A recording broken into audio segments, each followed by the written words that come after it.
What's up everyone, John Rettinger from Techno Buffalo here with a full review for you on the unlocked HTC Hero. So before I get started with the review, let me preface this with, this device does not currently support US 3G bands.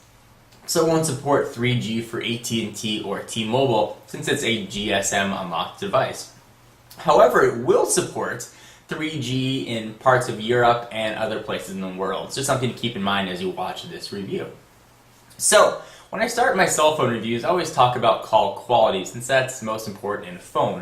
It can have the best browser, the best UI, the most ROM, the most RAM, but if the call quality sucks, the phone's going to be useless. So, call quality on the HTC Hero is actually quite good, and I tested it using AT&T's Edge network, and it was fantastic. Call quality was crisp.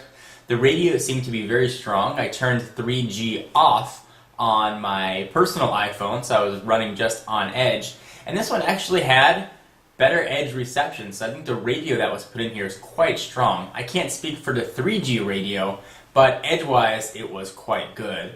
Battery life just running on Edge was fantastic. I could easily go 3 or 4 days, and that's even with Wi-Fi turned on.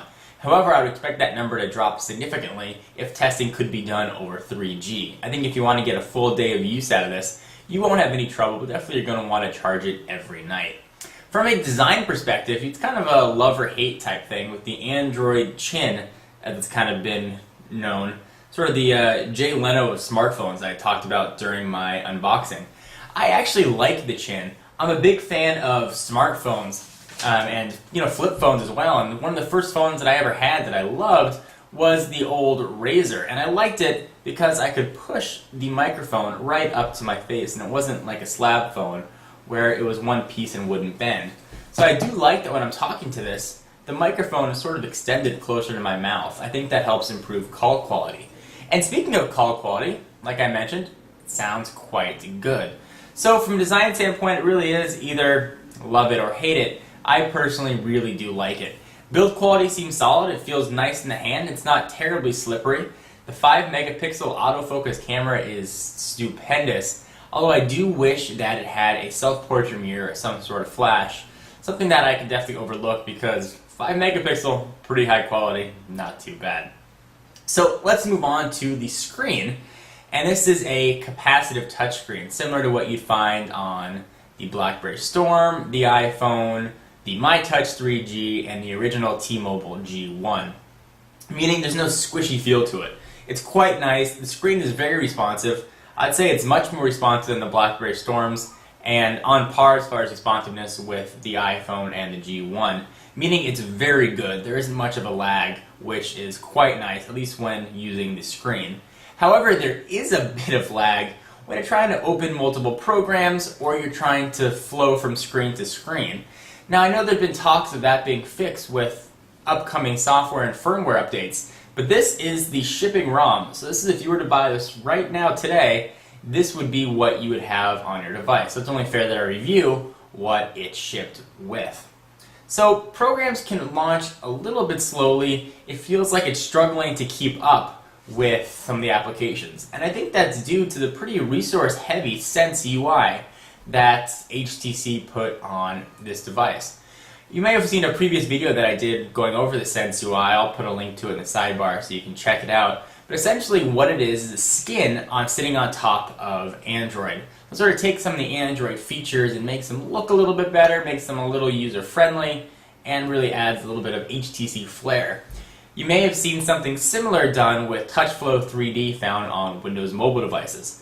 I'm a big fan of the Sense UI, and I'm encouraged to see what else HTC is going to be doing, and I think that the Android platform as a whole has so much potential, and I think that the Hero is one of the first devices to really tap into that customizing potential. So overall, I think it's a very good phone.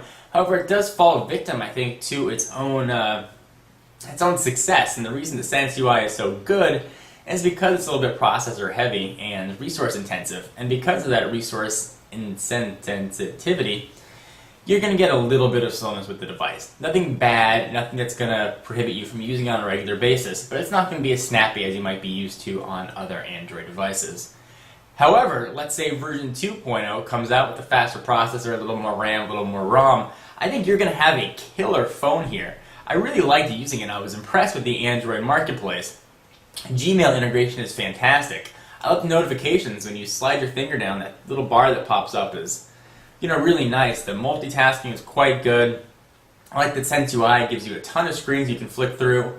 The widgets that they put on here are very useful. It's a really very user-friendly operating system. It's also very powerful as well. I'd kind of almost put it in the middle between, let's say, the iPhone operating system as far as finger friendliness and ease of use, and Windows Mobile on the other end, which is very customizable but not so user-friendly. And I think that Android kind of sits right in the middle of that, which is a really good place to be. So I'm very impressed with what HTC and I guess Google building the operating system has done. So guys, in conclusion, I know there are a ton of features that I can talk about, but I really kind of want to keep this relatively short so I don't drag on for a 20-minute video. But I am very impressed with the HTC Hero. If you have 3G in your area, or 3G that rather supports the HTC Hero, I can recommend it without hesitation. Know that you're going to have a little bit of slowdown from resources, but I think that will be addressed with future firmware updates to make it a little less intensive. If you're trying to import this into the US where you don't have 3G, you may want to think twice. Trying to use Edge on a regular basis is so painful, especially having gotten used to fast 3G speeds. But that's going to come down to personal preference. So on a 1 to 5 scale, I can really give this a solid 4.5 stars. I think if it had a little faster processor, a little more RAM, a little more ROM, we'd be looking at a solid 5 here. This phone is fantastic, and I think HTC really did a nice job. Anyway guys, this is John Rettinger from Techno Buffalo. If you want exclusive content, check me out at Twitter, twitter.com/technobuffalo. And to learn more about me personally, twitter.com/John4Lakers. Anyway, hope you enjoyed, and I will see you guys in the next video. Bye-bye.